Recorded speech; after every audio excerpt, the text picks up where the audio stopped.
So we don't have any wager time for the people today. Nope. But we do have some betting. Yes, we have our special Court Cousins Sportsbook. So if you watched the last episode 4, we introduced the Court Cousins Championship. And the Court Cousins Championship works like this. Every episode, every 2 weeks, we will present 4 different wagers. I'll present 2, Pich will present 2. And we will take whichever side we like.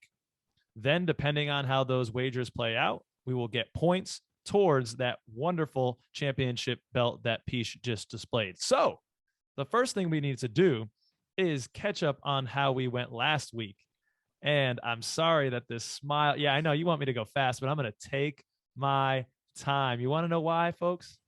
Because I won 3 and the Pich won 1. So just a reminder, last episode, 2 weeks ago, our bets were Magic wins in the first 4 games to be over under 0.5. Pich took the under and we got a win. Yes. Terrence Ross, 18 points per game, over under. Pich wisely took the under on that one. I gladly took the over. And Terrence Ross is sitting at 12.5 points per game right now. And if he didn't have that fourth quarter blow up, then I don't even want to know what he'd be at. Wendell Carter Jr. averaging 9.5 rebounds was the line.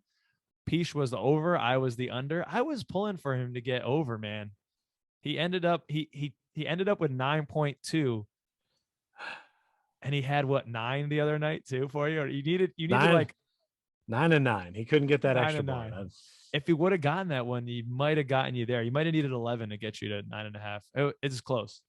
And then Jalen Suggs came out on fire in the preseason and in summer league, but summer league doesn't really matter. Neither does preseason. But he just came out looking like a guy who was blocking tons of shots, and I think he was averaging at least 1 block per game in the preseason. So we set the line at, I offered to Pich 0.5 blocks per game. Pich, you were feeling the defensive tenacity. You went with the over and he let you down. He's gotten 0 blocks. Yeah, he's been playing sound defense. I mean, for the purposes of this bet, that's too bad. But he's been playing sound defense. So I'm not that mad about it. There was 1 block last game that they didn't give him credit for, but it didn't end up mattering for the sake of this bet. So I'm not going to go ahead and write to the league and be like, hey, I got to protest this. We got to figure this out. As far as WCJ not hitting the rebounds, I think if maybe Cole Anthony would have stayed out of the paint a little bit in that Knicks game, stop getting all those rebounds, little man. Spread the wealth. Let's go. You got a big man just got paid. Let him get some boards. Come on. Yeah, what did he get? He got like 15 or something, 16. And you're right. Well, like your point about T. Ross is insane. I mean, the guy went off for 22 points in that fourth quarter. He hasn't really done much of anything else except for in that one corner this entire season. That's amazing in itself, though, that you can come into a game, have 0 points, just drop 22 in the fourth quarter. I mean, I understand the Human Torch now. I see it. Yeah. I saw it. The Knicks got burned, and then sometimes you get burned by thinking he's going to do it again. So he's fiery either way. I thought he was, I thought he was going to come out. I mean, we talked about it earlier in the show. We don't have a lot of scoring. That's why we're saying Cole Anthony's the only guy who can be our points per game leader over the year. T. Ross, I thought, was that guy. He's a veteran. He's a proven scorer. I don't think he's 100% right. He hasn't been getting a lot of minutes. And he, again, I've mentioned this previously, he mentions on his podcast that he kind of took a rehab summer, which the man has earned. And he was having some back tenderness. I think it's working now, but veterans, they take some time to get into the season. The season really doesn't start for veterans until 8 to 10 games in. They kind of mosey into it most times. So that was originally I was doing this as let's reverse it back and talk about what we're talking about. But now I'd like to go forward like this and say, let's travel on to this week's CC Sportsbook. All right. So this week, it's really the next 2 weeks because we drop an episode every 2 weeks. So by the time we record our next episode, there will be 7 games played. In the next 7 games, there'll be 7 games. They'll play the Hornets, the Raptors, the Pistons, the Timberwolves, the Celtics, the Spurs, and the Jazz. So those are the games that we're setting these Court Cousins Sportsbook wagers for. Mhm. And so we have 4 challenges. I'm going to present 2 to Pish, and Pish, you'll present 2 to me. So I have the first one. Yes? Yes. Okay. So we talked about Franzi Poo, sweet Franz. Oh, I love him. He's so good. Franz has been averaging 13.3 points per game. So we're going to up that a little bit for this line, just because we think he's going to keep getting better right now. And for these next 7 games, the line that we're setting is 14.5 points per game. Are you taking the over or the under on that, Pish? I'm going to take the over. I want to, partially because I believe it and partially because I love rooting for the young lad. I think it's doable for him to get over 14.5 with the rate that he is shooting. I feel like his shooting's improving. He's doing more on offense, and we need more people to do on offense right now. So if he's willing, we'll have him. And I think it's going to be good for more than 14.5. I mean, so I'm the under, and this is when I hope I lose, because I want to see Franzi Poo just keep scoring and filling the bucket. So, all right, you got the next one. What do you got for me, Pish?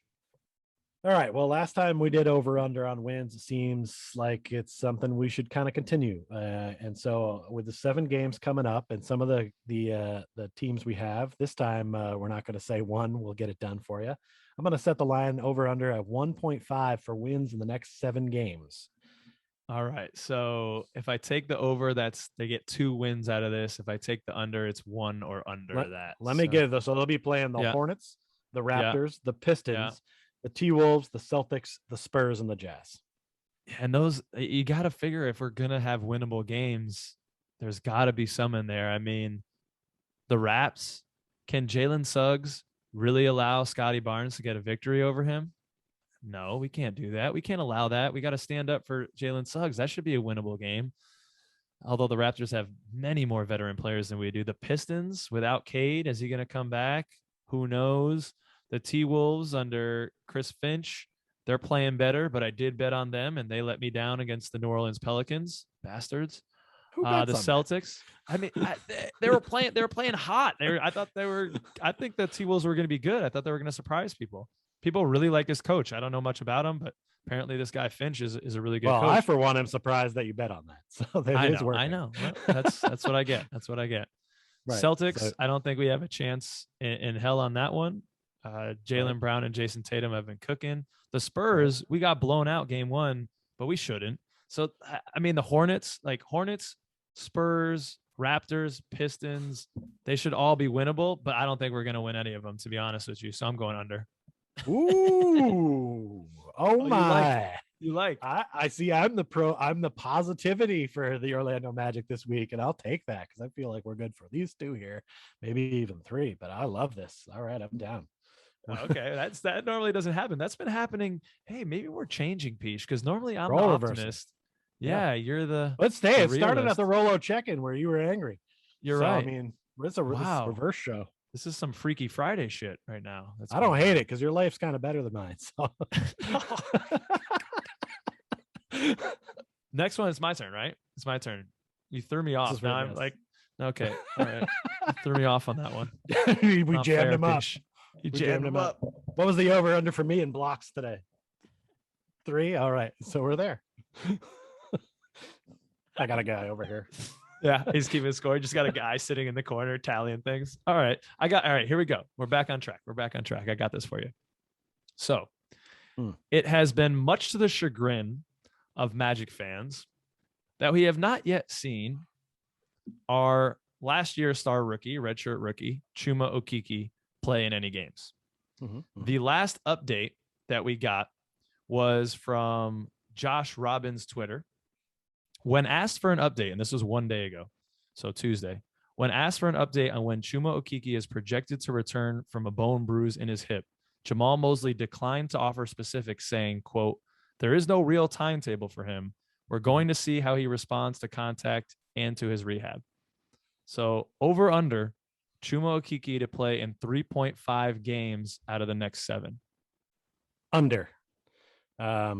This is definitely one of those chagrins that would like to see him play, but I feel like the Magic know who they are. They know what they're doing and they know what they're competing for. There's no reason to run him out there if he is not 100%. And I could even see him like going out and getting a short stint in a game, but then, if it's a back-to-back, maybe he doesn't play. And this is assuming he comes back at all during the stretch. I could see this whole thing go by and him still not having played.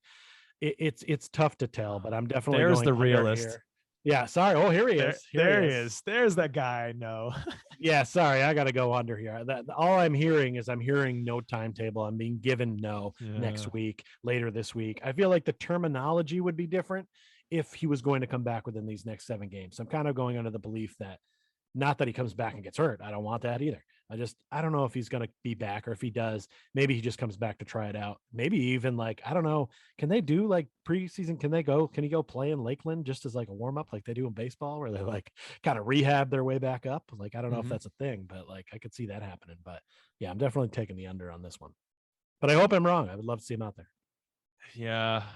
I should have set the line differently. I'm on your side. I don't like that I'm on the over end of this 3.5 games.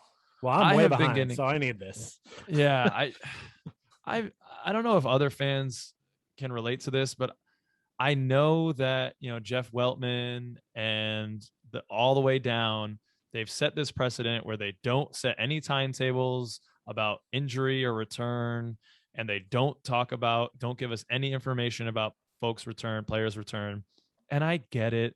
You don't want to set that expectation and then come up short, and you don't want to put a pressure on a player to return from injury when, again, our timeline is years right now. We're not competing this year.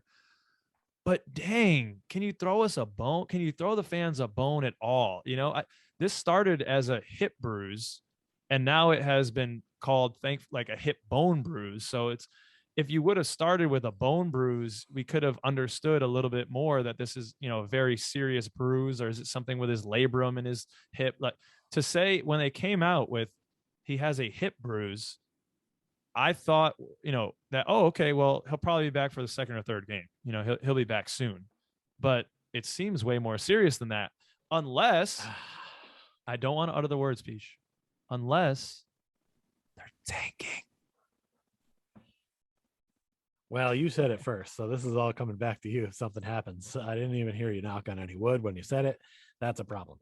But I'm not saying that's what they're doing here. Look, I've had some really, really bad bruises in my time from playing a lot of rec league sports. I've got a lot of rec league trophies, but I've also had a lot of rec league bruises. And I know that sometimes when you get one of those ones right on your hip, man, it is just not the same. And you feel like if you fall again on that same spot, like everything inside you is just going to break. And if he has any of that going on, there is no reason to come back early. So I'm only thinking about it from a personal pain standpoint. And I'm totally fine with him taking time to make sure that baby's 100% before coming back. Now, I offer you to you this, Mr. David Steele, who calls the games. And by the way, I've enjoyed watching the games on NBA TV. I love hearing Jeff Turner. I love hearing this guy. They're doing a great job. I love seeing what goes on in the stadium in between. I recommend NBA.TV to anybody who's there. They're not even paying us, but you should watch it. It's way fun. So anyway, he does a little segment that's called, "Is this something? Is this anything? Is this anything? Is this anything?" Says, sorry, is this anything? And he gives out a random stat.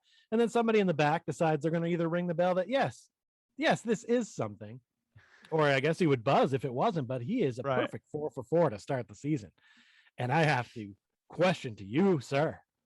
I'm setting this line at 4.5 for the next 7 games. How many times will David Steele ring that bell?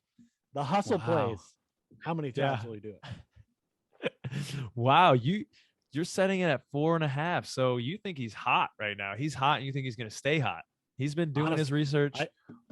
My guy over here, my stat guy, was like, you should set the line higher. And I said, no, I want to give this guy some wiggle room. He's going to run out of good facts at some point. 4.5. What do you say? Well, I love some David Steele. Is this anything? But I just, I think the truck who rings the bell or gives him the buzzer, they've been nice to him to start the year. I think they've given him a couple that might have been on the fringe there. And I'm going to take under. I think they need to bring him back to earth. I think they're going to humble him. We all need a little humbling sometimes.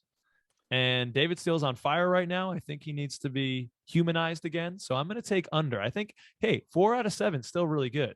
but I don't think he's going to be that hot to get 5 out of 7. I am loving the side I am on of all these bets, and I need to sweep to take the belt home. Well, it's already here, but to keep it and have it legitimately. Feeling good. My friend, my cousin, you are sorely mistaken. But that has been all for the Court Cousins Sportbook. And that wraps up our show for today, ladies and gentlemen. Thanks so much for spending this time with us. Please subscribe to our channel, follow us on Instagram, Twitter, or reach out to us on Discord. We're here doing these episodes every other week. Please comment and share. It really helps out. And we will see you again in 2 weeks. Peace. Thanks for coming.